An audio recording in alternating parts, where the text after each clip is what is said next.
Okay, everyone.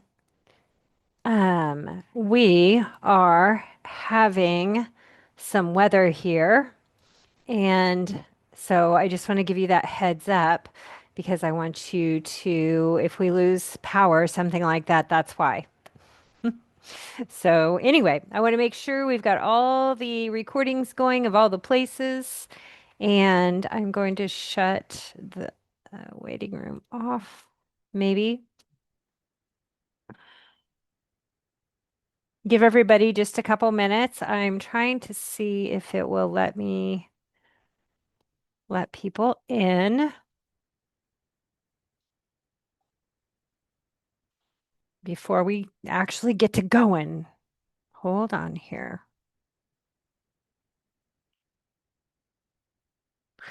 Okay.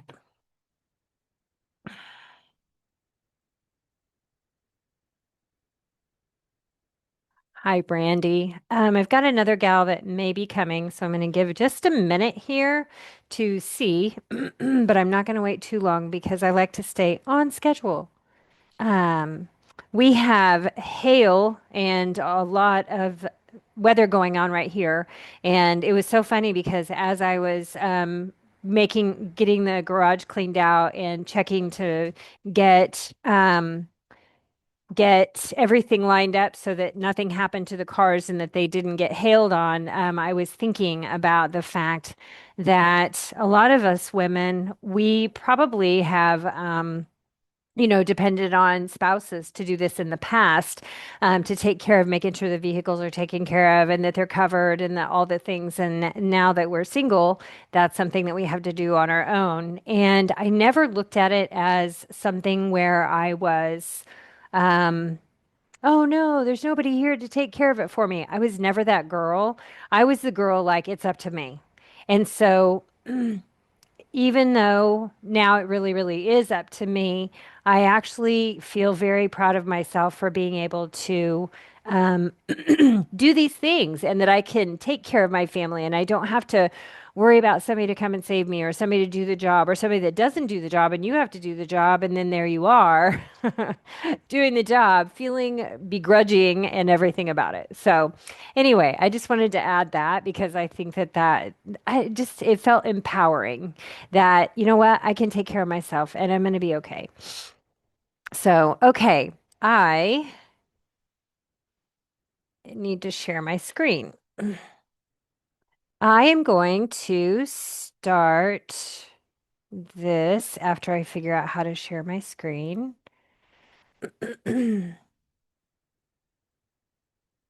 Hmm. Let me look here. Share.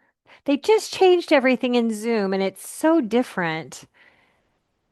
And it's just fine. It's just different.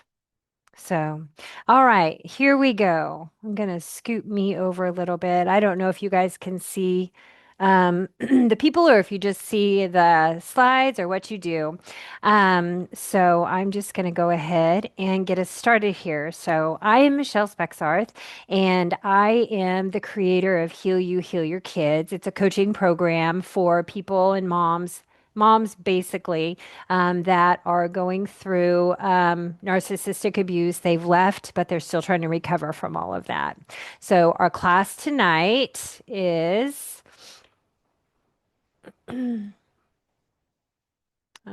view. Our class tonight is called Rewiring Your Reactions, the Trauma Response Reset.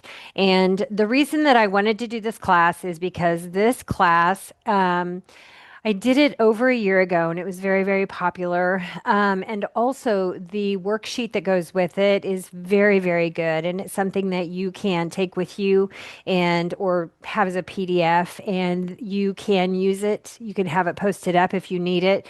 But I know that a lot of us are like, we just got stuck in a bunch of our old trauma responses. And so I thought this was just really worth repeating. I am going to try and start the slides. Okay, I did it. All right. So it's called Rewiring Your Reactions, the Trauma Response Reset, and seeing the impact your recovery has on your children. And I would like to know in the chat, how much do you know about your trauma responses? And I will try to see the chats here also. Um, and I'm looking at the comments. He passed in December. Is she learning and figuring out a lot?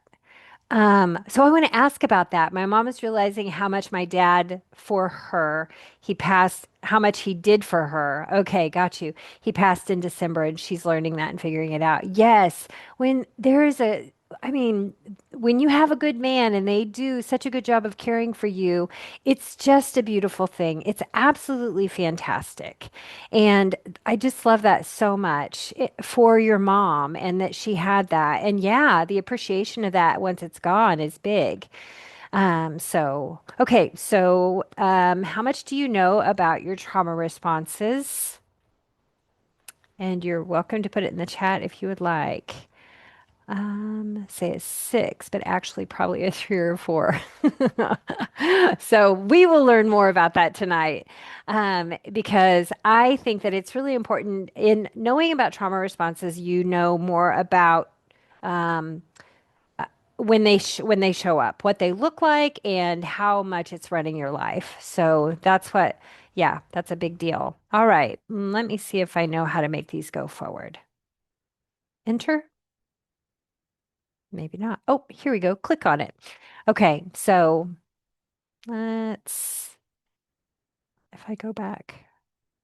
Okay, you're not alone. If you've ever thought to yourself, why did I say that? Or why can't I just stop reacting that way? Or why did I shut down when I get stressed? Or why am I still always feeling on edge? Like I can't settle down. You're not alone. And you're not broken. These thoughts are common among trauma survivors. Your reactions, they have protected you. So, this class is for you if you are tired of feeling reactive most of the time. And that may look like saying yes before you even think about whether you can or want to first, yelling at your kids, even though they haven't done anything wrong. You just feel so stressed that you just yell at your kids. And I know sometimes we just do that. It's just the way it goes. But there's a way for us to be able to get control of ourselves on that. If you have brain fog or constant nervousness, like you can't sit still, or you're constantly needing to be doing something, or you struggle to be present for your children when they speak to you, like maybe your kid's talking to you and you're looking straight at them and you can't even like process the words that they're saying. Brain fog. Okay.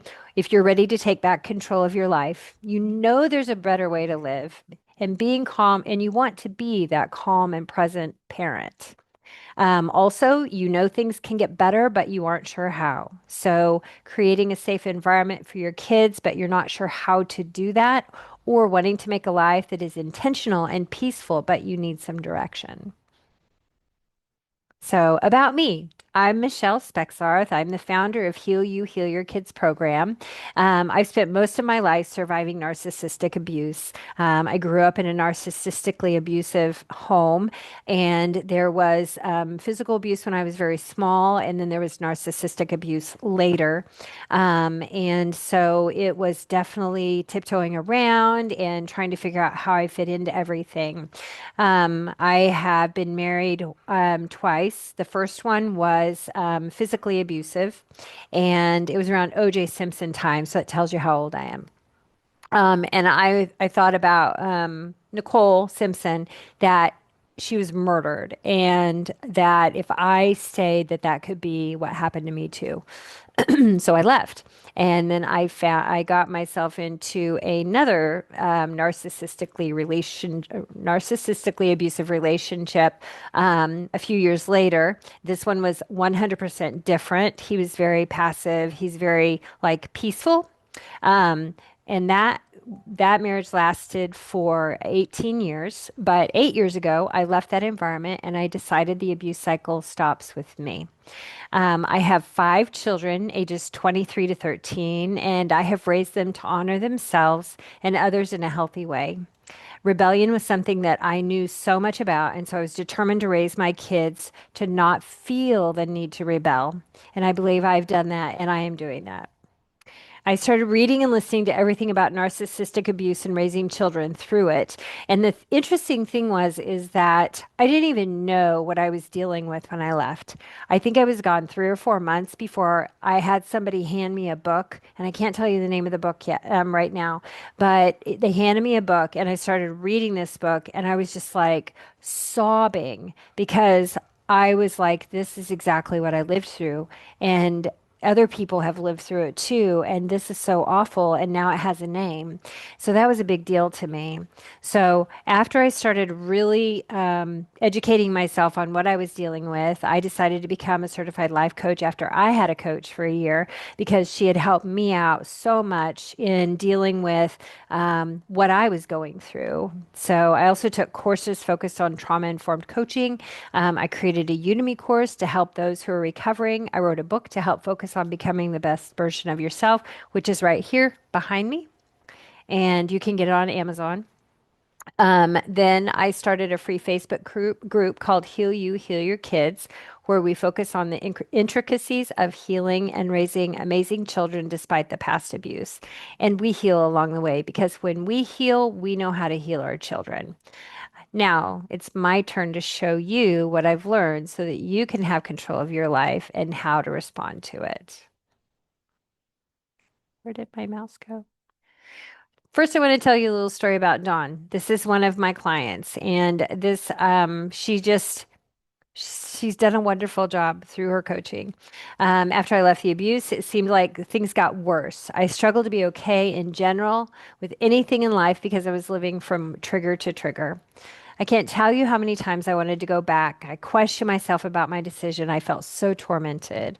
I spent a year in this space, and then I heard about Michelle. So she booked a consult. She booked a free call with me.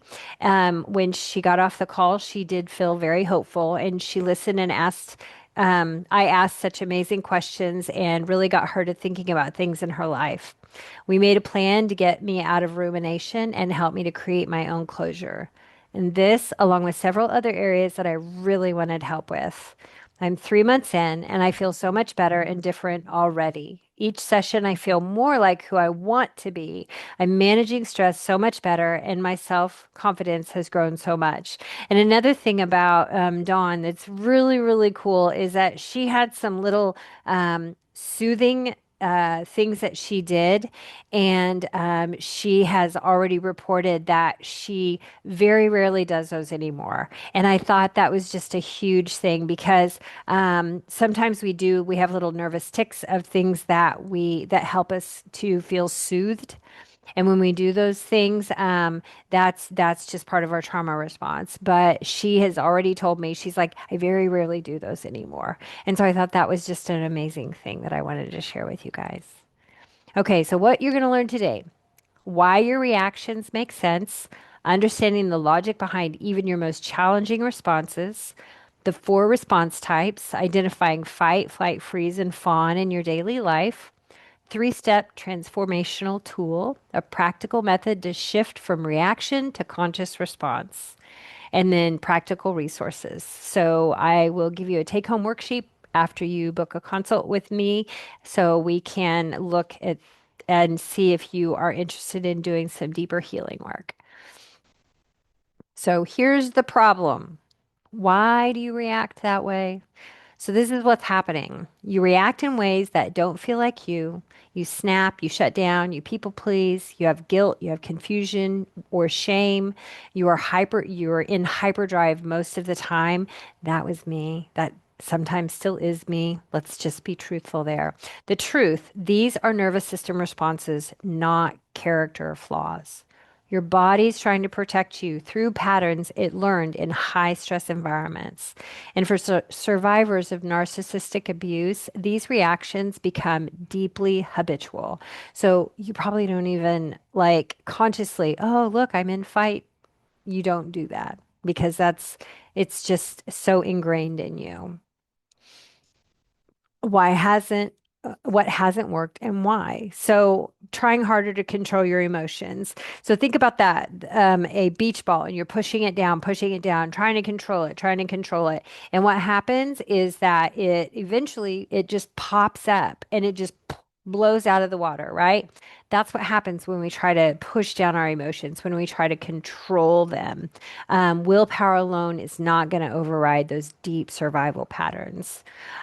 We avoid conflict. This reinforces a belief that confrontation isn't safe. And the reason we avoid conflict is because we don't know what it looks like to have a healthy communication or a healthy conflict with another human being that doesn't make you feel unsafe, right? So if you have a healthy conflict, you would still feel safe even in that conflict. Number three, pleasing others to keep the peace. This teaches your body that your needs don't matter. Number four, shaming yourself or hiding.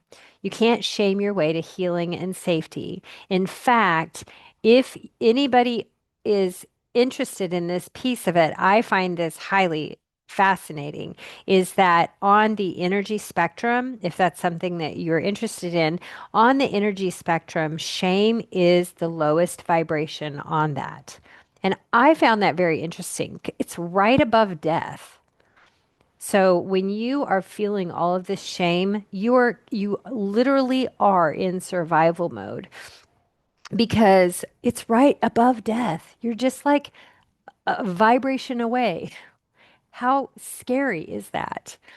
Okay, these haven't worked because your subconscious still believes these patterns keep you safe. So we're going to look at the four trauma responses. Each trauma response served a purpose in your survival. None are wrong, they were adaptive. They kept you safe. So, fight, when we stand our ground to protect ourselves. And this may include just being defiant or standing up for yourself, and being willing to stand up for others, also, maybe. Fawn, when we people please to maintain safety. Flight, when we escape or avoid perceived threats. And funny thing is flight is where you are super busy all the time.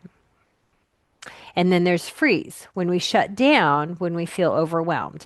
And this is part of like when you go into freeze response, what happens is the prefrontal cortex of your brain shuts down. And that's why it's like, and like you feel like you can't even think because literally the front part of your brain is stopped working. It's frozen because it feels so terrified. It feels so threatened that it just kind of stops. So let's look at the fight response. What it looks like is anger or irritability, control seeking behaviors, defensive reactions, verbal or emotional outbursts. And when I wrote that verbal or emotional outburst, one of the things I thought about, and this is kind of a side note, is that the reactive abuse, the narcissist can push you so hard, so hard, so hard, so hard. And finally you're just like done. And that's when those outbursts are more likely to happen, is when you've been pushed so hard. And what it feels like. So in your body, okay, we are going to, in my program, we connect a lot with our body and we do a lot of body check ins and we do a lot of just sitting, quiet. That's not, we do a little bit of the sitting quiet, but I want you to do that check in because I want to teach you how to do that. So it would feel like power surge through your body, muscle tension, racing thoughts, or the urge to defend or attack. And how this impacts your kids. They don't feel safe and they may tend towards fights with others, like in school or extracurricular events. They might hide or shut down to try and stay safe also. Hold on just a minute. Mm. Okay, so let's look at the next one. Flight. The flight response, it looks like excessive busyness. avoidance behaviors, perfectionism, difficulty in sitting still. So, one of those people that as soon as they sit down, they have to get back up because they remembered something else they have to do. And, I always think about it when you give a mouse a cookie, if you've ever read that book, that when you give a mouse a cookie, then he's going to have to get to milk. So, he's going to have to go to the fridge. And then when he's in the fridge, he sees this. And he just like this whole trail of all this stuff. And that is such a flight response because that the thought of sitting still, somebody might catch you, and or you may be, um, what's the word I'm looking for? You may be afraid to look like you're not busy because if you look like you're not busy, then you are lazy. And so this is another angle that it takes it at. Okay. So, what does this feel like in your body? It feels like it's anxious energy. It feels like restlessness. It feels like vibration in your body. And I say the vibration part because I remember when I realized that for myself that it did. It felt like my whole body was just huh, like that. And it was just the weirdest thing because I had been that way for so long that I hadn't even recognized it until I started working on calming down my nervous system. So, and also your mind racing with worries. And how does that impact our kids? Well, has issues with anxiety. They see you all anxious and they feel that anxiety.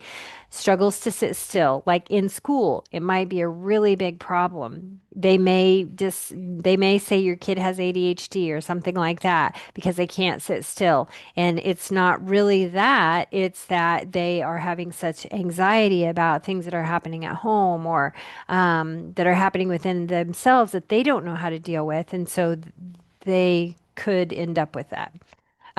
They hide or avoid in an attempt to find a quiet, calm place. So they might just disappear. They might be that kid that decides to just disappear. Okay, so the freeze response, that looks like numbing out, indecision or procrastination, zoning out during stress, or saying, I don't know often. Another like freeze response is if it's a person that they, how do I say this? They might eat their feelings. That might be the way they numb out is by eating or by some kind of an addiction type thing is part of the freeze response because that's the way they numb out. That's the way they zone out to deal with the stress that they're having. And so, what does that feel like in your body? It feels heavy in your body. You might feel mental fog, stuck or paralyzed or disconnected from your emotions. And how does that impact your kids? They don't learn how to communicate in a healthy way.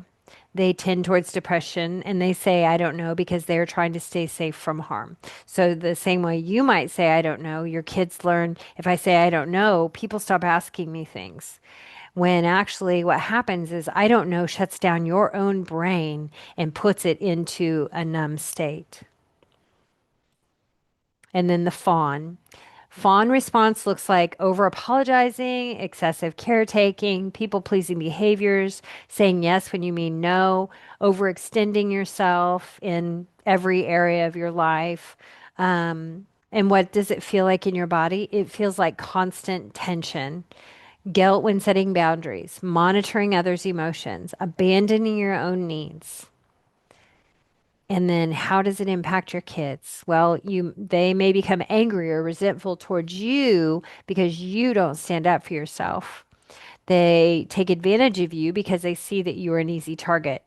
And they can swing from one end to the other, or it depends on the kid as to how they decide to show up with this. But they could easily take advantage of you or just be angry with you because you don't stand up for yourself. And then they don't have healthy boundaries because they don't know how. You didn't teach them. So, which response do you recognize in yourself the most? Go ahead and put it in the chat, and then I'll tell you about mine. There we go. Now to let me move it. So for me, I am a combo of flight and fawn. I'm a huge people pleaser, which I'm learning better, all of them. Yeah, yeah. And seriously, I can see myself in each one of them a little bit, but I know my head ones are flight and fawn because I cannot sit still. if I'm in a situation where I feel nervous, I talk incessantly. I am getting a much better handle on that, but just as like, you know, probably flight, and fawn, just like me. Yeah. Um, and the other ones are fawn, people pleaser, overbook myself, say yes when I really didn't want to say yes, but it came out before I even thought about it. So this is the great thing about any one of them that you have is that you were trying to keep yourself safe. Most people experience multiple responses depending on the situation. And so all of them is a perfectly legitimate answer. And how fun is that that you can actually just laugh about it because, well, here we are. Okay, so why previous attempts haven't worked? Mindset work isn't enough. You can't think your way out of body-based reactions. And that's something that's super important to think about and remember as you're going through this healing journey is that your body, there's a book called The Body Keeps the Score, and your body remembers so much more than you can even imagine that it remembers. And so, in order for you to break in and start changing patterns of things, we can't just do affirmations. We have to tap into our body in order to be able to change those things. So boundaries alone don't heal. Setting boundaries helps, but it doesn't address the root cause. In the root cause, what is happening is that you have disconnected with yourself so much, or that you are numbing out, or you're staying busy so much that you have lost touch with yourself.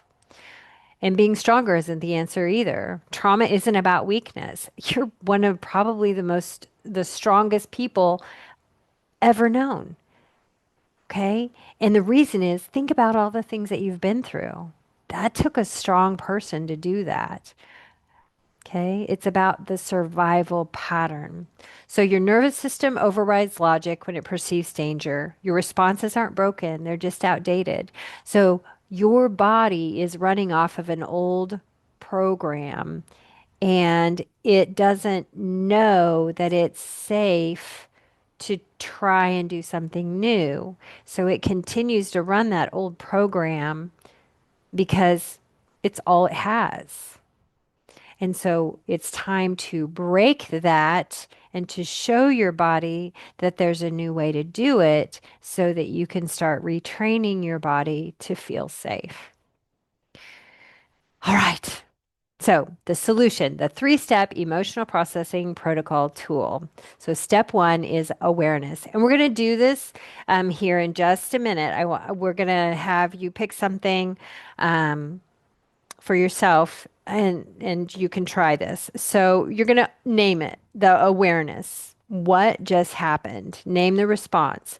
I remember, I'm trying to remember where I was, but I remember all of a sudden my chest, my heart started pounding so hard. I was sure it was going to blow out of my chest. And I mean, now I'm like, I can't even remember what happened. But in that moment, I remember how I felt. And that's a big deal because a lot of us have just cut off checking in with ourselves to see how we feel. Okay. So I remember I did. I felt like I was freezing. And I was just like, okay, that was really interesting. And so I was like, my chest is pounding. My throat feels tight and I feel hot all over. And so I was able to walk myself through, what, and even if you can't name the response, that's okay. But if you say, I feel like I can't think, or I feel like I can't move, or I feel very brain foggy, when you can name how you're feeling, and then do the body check in and maybe your shoulders all of a sudden tightened up, maybe you, like I always when I go to the masseuse, I'll tell her, please will you massage me until my shoulders are out of my ears.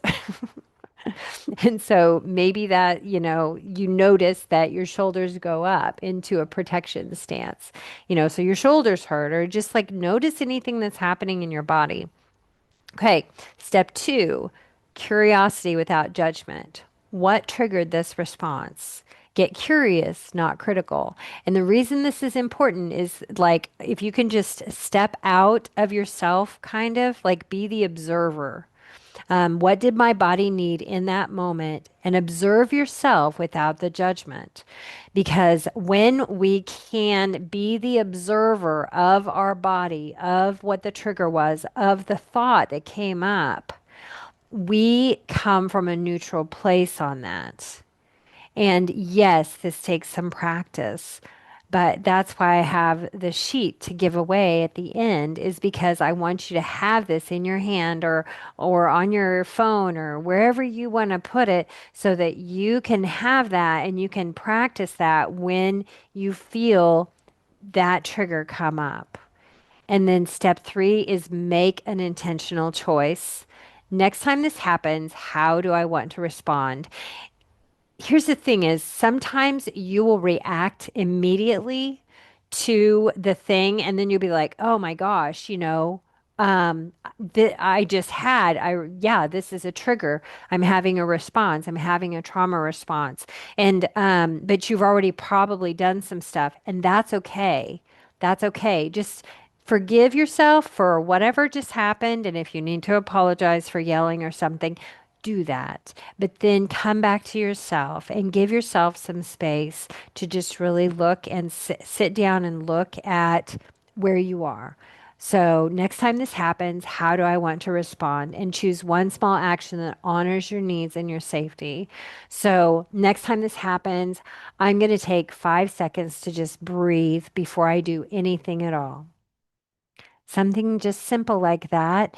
And this is the thing is that when you make the plan, then when it happens again, your brain is going to be like, oh my gosh, we got to do this. And they'll be like, hold on, wait, remember we said the next time we want to do this. We're going to take 5 seconds to breathe before we do anything. And so introducing this and starting to get your brain to thinking about this is what we're going to do the next time that helps so much in helping to keep you grounded and solid.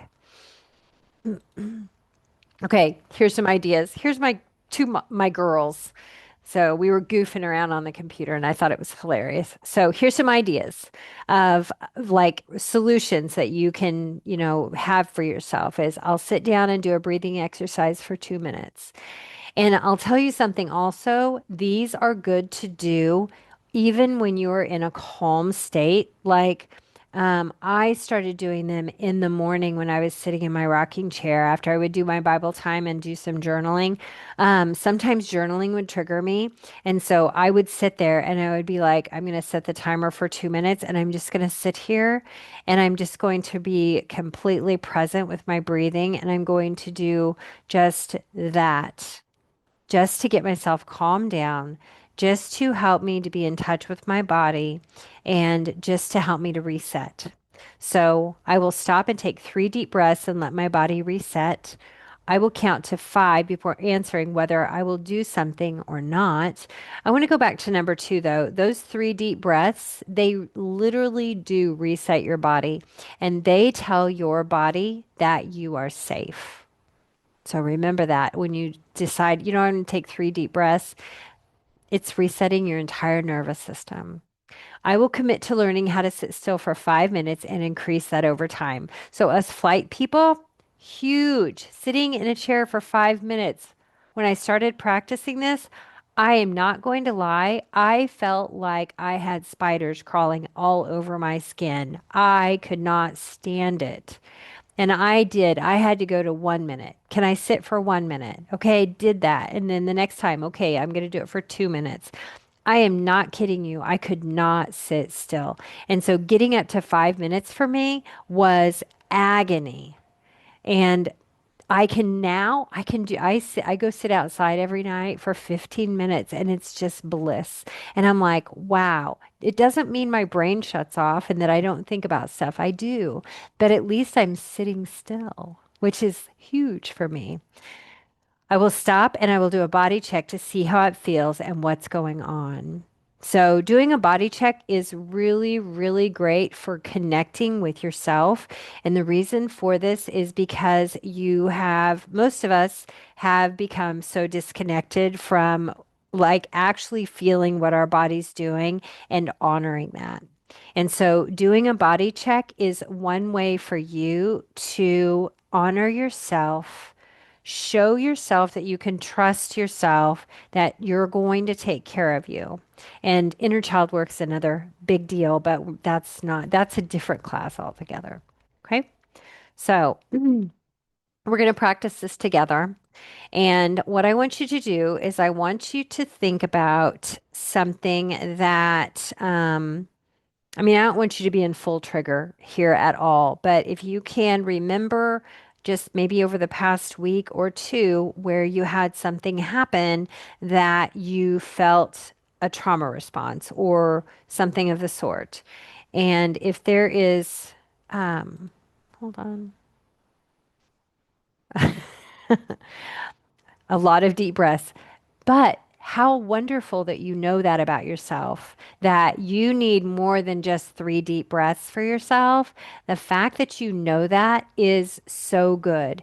And I wonder if after you have done this for a while and your nervous system has settled down and started trusting more, if you would be able to get to just the three breaths or if you will always be more than three breaths. So, but the fact that you know that about yourself is so good. So good. Because there's some people don't even know that. Okay. So what we're going to do is we're going to think about something that happened that created a reason for us to trauma respond. And I want you to get that in your mind. And I want you to just think about what brought it on. And I also want to add this that triggers are memories from the past. And so when you have that memory from the past, um, call out that memory. Think about what that memory is, because in that memory is the key to helping you to overcome that trigger and to be able to come back to yourself and to be able to know how to bring yourself back down into a stable nervous system set or place state. Okay. So triggers are from the past. And what can happen is that you've got something happens today, it triggers that memory. This thing that's happening today could be absolutely 100% safe, but because of the memory that happened, your body goes into a trauma response to try to deal with it, to get you safe, because it doesn't understand that it is safe. It's going off this memory. So calling out that memory and being aware of the memory that comes up is really, really important. And then once you have that, then do the body check. Is my heart pounding? Is my throat, does it feel tight? Are my shoulders tight? Does my stomach feel upset now? Do that body check in. And if you need to do like three breaths before you start it, just so that you can create a little bit of safety for yourself, and then you just heavy breathing through the whole thing is perfectly okay. But it's getting in tune with your body. It's remembering the thing that's creating that, being aware of what's happening within you. And then third one is that the next time that this thing that happened right now in the present that was safe, when something like that happens again, I can tell myself that I am safe. And we could go back, hold on. Any of these ideas. I will commit to telling myself that I know I'm safe. I will commit to doing a body check. When this feeling comes up again, I will do that. Okay. And then this is where I ask, what problem and solution did you come up with for yourself? Maybe you thought of a solution for yourself that's different than anything that I have come up with. And if you've come up with something else, I would love for you to share it. You can throw it into the chat.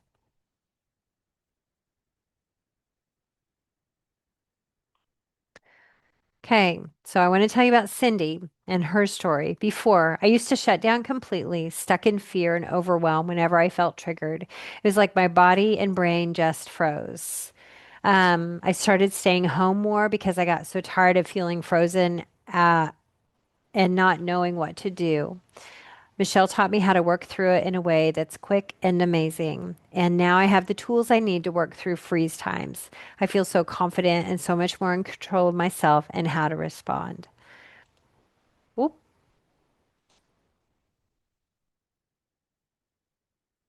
hold on. I just did something.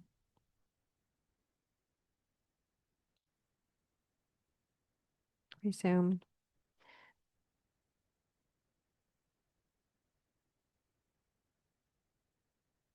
Well, hold on, guys. Not sure what I did there.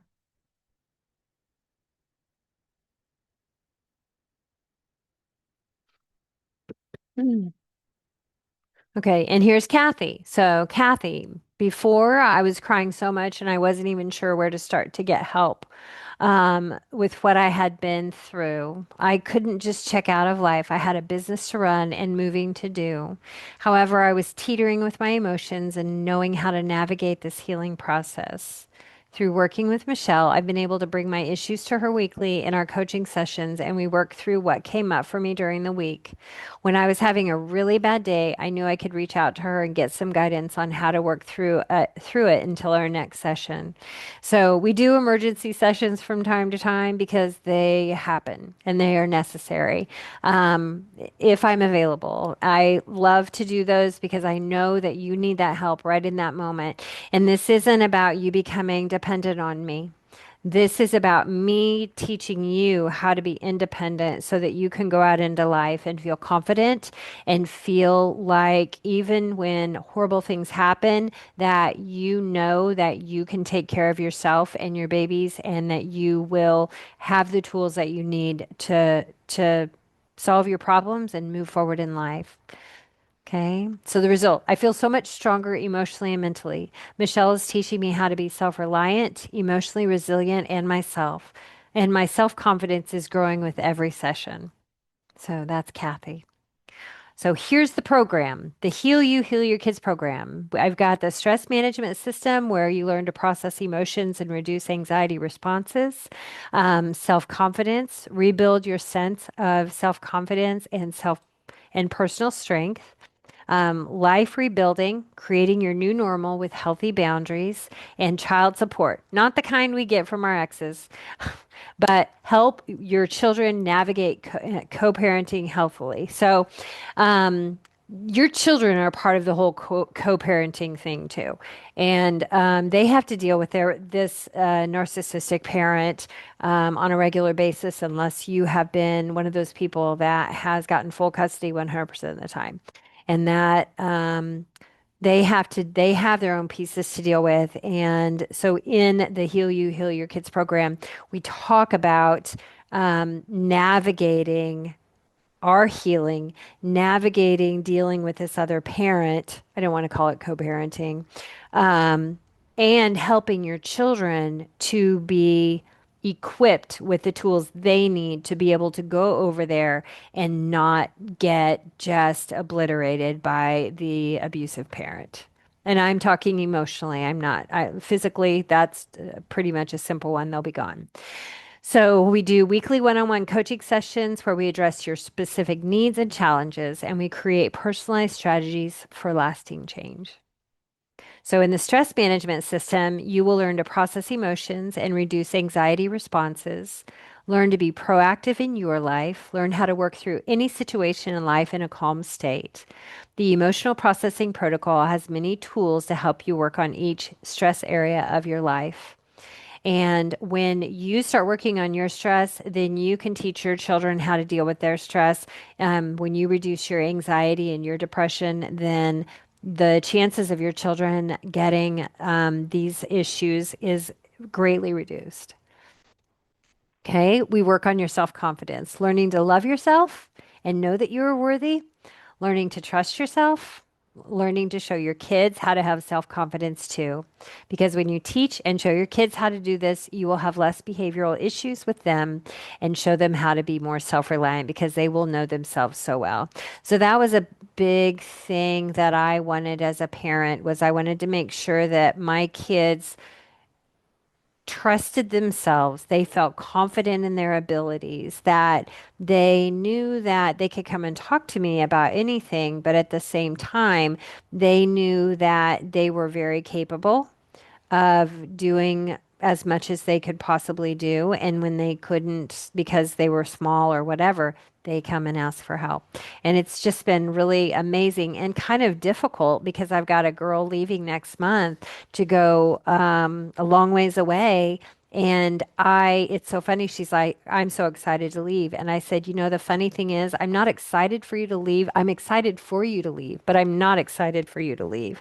But I feel so confident that you have all the tools that you need in order to be an amazing contributor to the thing that you're going to.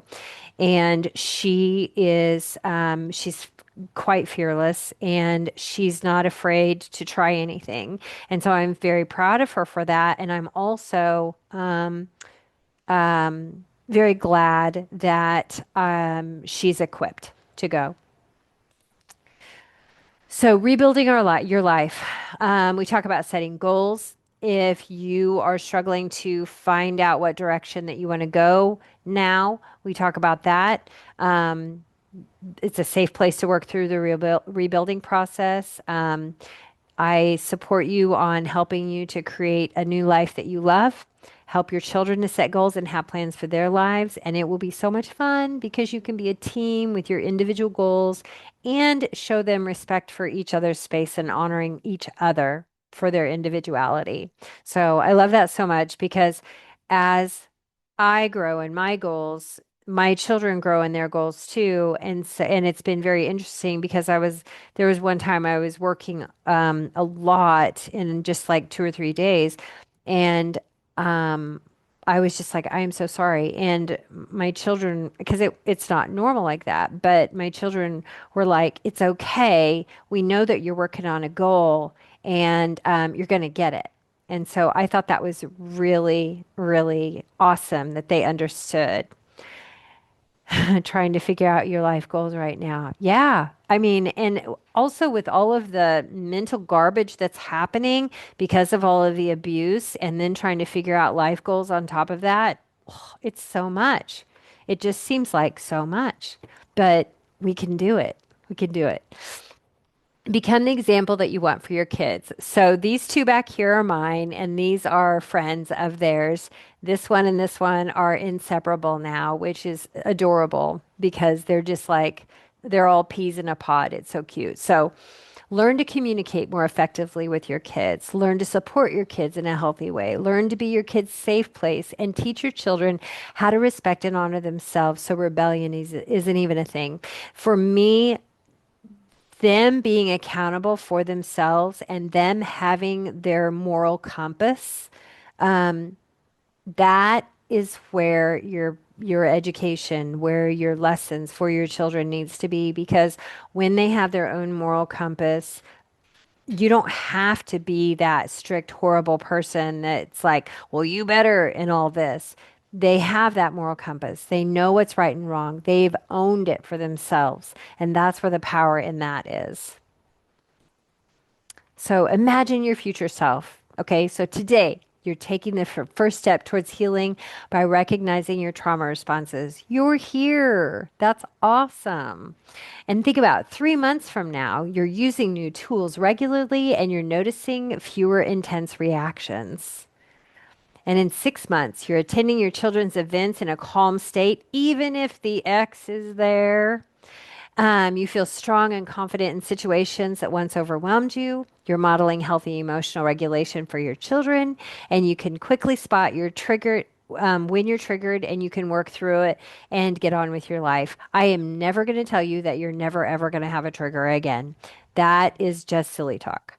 Because I believe that these triggers are educational opportunities for us, telling us more about ourselves, telling us about these little hidden places that we need to work on. And so I believe that we can work through them. And then there's going to be, it's like that onion, peeling the onion layers off. There's always another layer. It's the unending onion. Hey, isn't there something like an unending onion bloom at some restaurant? I think there is. Anyway, so the other cool thing about this is that I was I was going to talk about when you are at an event with your ex and the children are there and everything's going on, is that my ex still cannot stand to be anywhere near me, in the vicinity of me at all. It makes him nervous. He cannot stay. He has to get away from me. And I'm just like, that's very interesting because I am now to a place where I'm fine. I don't physically react when I'm around him. And I can sit right next to him at a graduation and not have a problem because I have checked myself and I have grown and I have my peace. He doesn't have that. And so that is our goal is that you can go and you can do these things that you need to. I'm not his friend and I do not have conversations with him at these things, but I can sit next to him. I can say hi if I really need to, but I can be in the presence and it doesn't affect me anymore. So you can be there too. Okay. So free consultation. What is this? Well, it's where we sit down, we talk about where you are now, and then we talk about where you'd like to be in 6 months. You share your hopes and your dreams with me. We determine if we're a good fit, and I'll ask you a series of questions that will help us to see where you are in your life and make a plan that is custom designed for you. My promise is that our call will be relaxed and focused on you without any pressure at all. You'll leave with at least one useful insight, whether we work together or not. I always give you tidbits to take with you because I just think that you should. We I like to have fun. And so I try to make the call fun also. And all the information that you share with me will be kept strictly confidential. If you click on the QR code, it will take you to my booking page and you can pick a time from there that works for you that if you want to do that free call with me. And then after you've booked that free call, I'm going to send you a special gift. This is the trauma response reset worksheet. Oh, um, I don't know why my computer did that. Three-step exercise created to identify and interrupt the trauma responses. And this goes deeper, I believe, into some other things on talking about, going through this and more than I did on the webinar. But I love having a sheet of paper. For me, that's a big deal, or something I can get on my phone or something like that. And that's what this is. And you can start it right away. You could use it tonight. Okay, so questions that have been asked to me, how long does the program last? So it's a 6 month program with weekly 1 hour sessions, and we can stick to the same time. I've got some clients that stick to the same time every week. I've got some that move around depending on what's working for both of us. And but we always do 1 hour once a week, and we do that for 6 months. Do you need children to participate? No, the program benefits anyone healing from trauma, with or without children. And how quickly will you see results? Well, we're all different. And each call, I'm going to give you tools that you can use immediately and a weekly mantra that you can reflect on between sessions. And is this therapy? And therapy mainly works on past issues, and we will do that also. However, our focus will be on creating new ways for your life and moving you towards your future. So I like to always be thinking about the future and where we want to get to. And that means if while we're trying to get to the future, if we need to go to the past to deal with some stuff back there so that we can keep going forward, that's what we do. Okay. So you are not broken. You are wonderful. You are strong and you are amazing.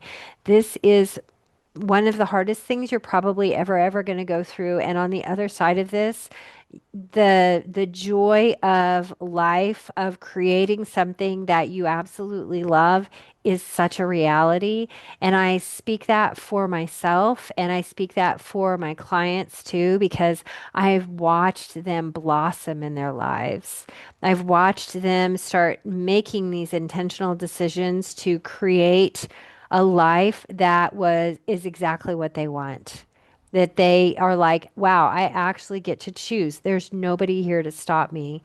And watching that and being a part of that and guiding them along the way has just been such a beautiful journey. So just know that you are responding in ways that help you survive. And now it's time to help you thrive. So if you have any questions or anything like that, um, oh, okay. So put them in the chat. So here is a question. Um, Yeah, it's not co-parenting. I want to teach them a moral compass. Yes. So when we teach our children that moral compass, it is just a beautiful thing because I have a daughter that's dating and I am not worried about their behaviors at all because they sat down and had a discussion about exactly what they wanted this to look like before they even got started on dating. And so watching them bloom and not being afraid that, oh no, they're going to do something terrible. No, they internally have this compass. And she just both of them she's just amazing, not worried a bit about her at all. So is definitely possible. You're supposed to be around yours tomorrow. You're nervous and triggered to be around him. So I want to address this. You don't have to come on, but I'm going to just throw out some things that I want you to just do. If you want to come on, you're welcome to. But we're just going to sit with this. I want you to think about when you feel triggered and nervous about being around him, what is the thought that comes up for you?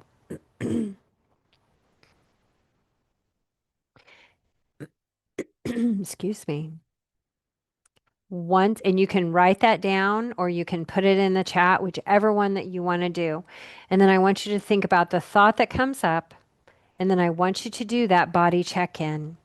And I want you to feel like your heart pounding or your throat feels tight or your shoulders or your stomach hurts or any of those things. And I want to take it a step further.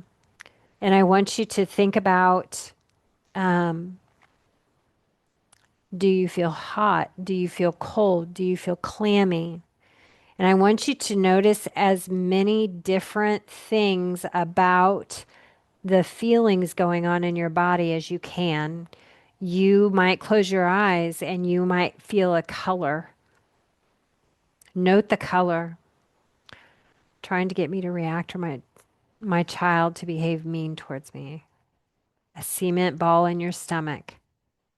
Okay, so his words that you know that he said in the past, you're concerned he's going to say them or something like that, or and just being around him gives you the opportunity, gives him the opportunity to possibly say something that is going to get you to react or get your child to behave in a manner that's disrespectful to you.